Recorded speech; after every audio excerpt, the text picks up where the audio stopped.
And good morning. Dave and Matt are back here on KFYO Mornings. It is 7:35. It is Thursday. That means the Car Pro is on line one. Good morning, Car Pro Jerry Reynolds. Good morning, fellas, and Dave. It's so good to talk to you again. Oh, believe me, it is. I'm glad to be talking to you again. Well, I missed you. I can tell you that. Oh, thank you. You bet. Guys, this week I've been in the new Chevy Blazer, a vehicle I've had a lot of people talk to me about and were interested in. Interesting that when you think of the Chevy Blazer, you go kind of in your head back to the old K5 Blazer, the great big one, and then for some people, the very popular S10 Blazer. And so we've seen this Blazer all over the place. This one is different from the other two in so many different ways. This is a mid-sized 5-passenger SUV that falls between the Chevy Equinox and the Chevy Traverse. And the Traverse has the third-row seat. Equinox is one of their compact SUVs, although it's not as small as most people think it is. But this one kind of fits right in the middle. They had a little bit of a hole in their lineup, and they filled it with this new SUV, and they called it the Chevy Blazer. Very nice interior. I got to tell you guys, this thing is really sharp. It's got a V6. I kind of expected it would come standard with a 4-cylinder, and it does, but there is an optional V6, and it's putting out 308 horses. I think the interesting thing about this SUV, it's very reminiscent of a Chevy Camaro. The front end, a lot of the interior appears to have come out of the Camaro. It's got great handling. The one that I'm driving is a Premier Edition, which is the top of the line. It's got leather seats and heated and cooled and panoramic moonroof and just a really nice package. Coming in at $48,000 on the window sticker, which is kind of in line with the Ford Edge and the Nissan Murano, which are the two vehicles that it competes the most with. But overall, just a fun SUV to drive. I was very impressed with its build quality and cargo area. Room in the back seats, very good. It's got a great nav system, a great rear view camera, all the new safety stuff, forward emergency braking and lane departure assist and blind spot warnings and all that stuff. So it's been a pretty good week for me. I wasn't sure what I thought about this thing before I got it.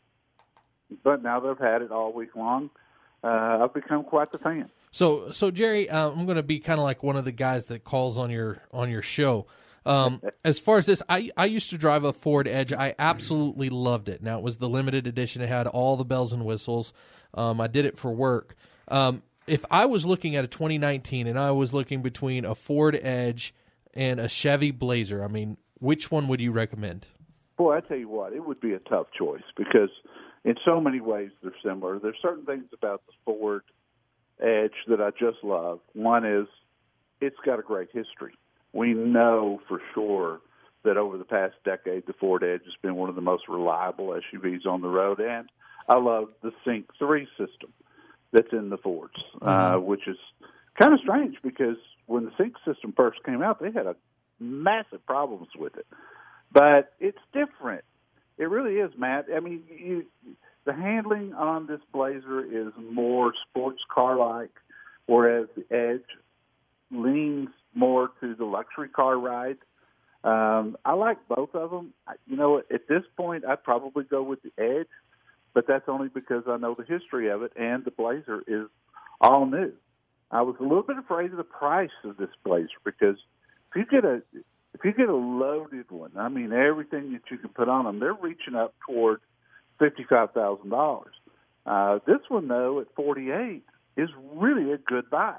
As I've been telling you guys for months now, these manufacturers are pricing these vehicles so that they can put big rebates on them at some point when it's needed. The mystery behind the Blazer, and the reason that I did something unusual this week, to be honest with you guys. I got a Blazer from a Chevy dealer in Dallas, Classic Chevrolet. And I noticed that it had the dealer tag on it. I was going to ask you about that. I was wondering if you always did that or not. No, never do that. Never do that. But General Motors just couldn't supply me one, and I was getting so many questions. So I approached my dealer in DFW, Classic Chevy. They're the largest Chevy dealer in the country. And I said, how many loaded Blazers you got? And they go, 3. I went, because they're selling so fast? And they said, no, because we haven't been able to get them. And so I don't know what the mystery behind that is. I'm going to get to the bottom of it. Yeah. But when I talked to Chevy. When I checked with some other Chevy dealers across America, it was the same story. They say, hey, we can't get our hands on the loaded ones. Well, that's opposite of normal. Usually the factory will send you the loaded ones first. Right. So I got to figure out what's going on with these things. And I don't know. This all was spurred by the questions I was getting, the fact that I was not seeing Blazers on the street. And, in Dallas-Fort Worth, you're in SUV heaven here. So I was curious, why am I not seeing Blazers? Why are they not selling? And it's because the dealers can't get them. I'll find out why, but I don't know today. Hey, Jerry, one other thing I was going to ask you now, as far as, you've got this mid-range SUV, you look at prices per what you get. It seems like this may be the sweet spot as far as getting the most for your money. You jump up into the Explorer or even the Expedition, you're looking at, $60,000, $80,000 sometimes. You go into the smaller ones, and they just feel more like cars. What are your thoughts on that?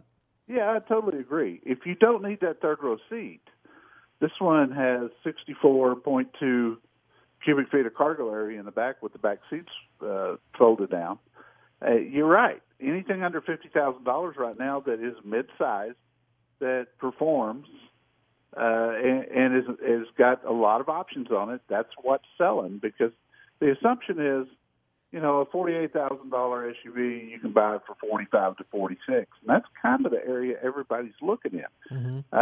I think Chevy at some point will make this a volume vehicle because they need one in that classification.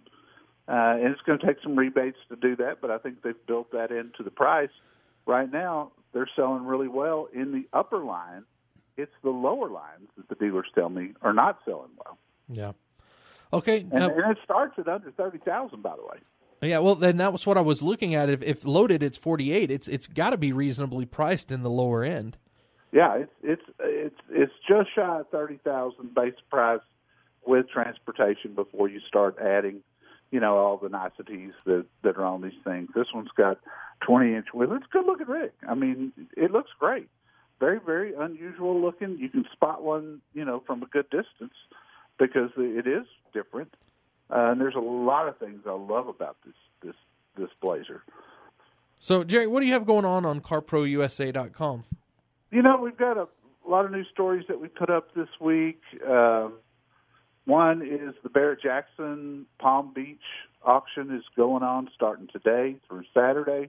I've given you the TV times and all that stuff at the website, CarProUSA.com. I've got a interesting story about Hyundai and Kia fires, and it's very alarming. It's not a recall yet, but they are investigating 3 million Hyundai and Kia vehicles because of fires. Ugh, that's a bad thing. Well, it is, because these cars will internally combust for no reason, and you don't know when it's going to happen. Well, Usually that's not good. No, it's not. Usually fires are related to accidents, not this one. They just start to catch on fire. We had this with Ford when I was in the Ford business back about 17, 18 years ago, with some pickups and some vans that would just catch on fire for no reason. It happened to me. I had one sitting on my dealership's service lot over a weekend, and it burned to the ground. And there was nobody around it. We were closed. And I had another case of a listener who had one of these vehicles that was in their garage when it happened. Well, you know what happened there? It burned their entire house down. Yeah. So I've got the list of vehicles that are affected by this. My advice is don't park them near your house. Park them on the street. Park them in your driveway. That's great. It's hell season, so yeah, and leave the sprinklers turned on. Until they get to the bottom of this, it's a scary thing. Jerry, we got to remind our audience that you're on every Saturday from 11 to 1 here on KFYO, and they can also catch up on everything automotive from you from CarProUSA.com. That's a fact. And again, Dave, Great to have you back. Hey, thanks a lot, Jerry. Yeah, thanks, Jerry. We'll see you next week, bud. Bye-bye.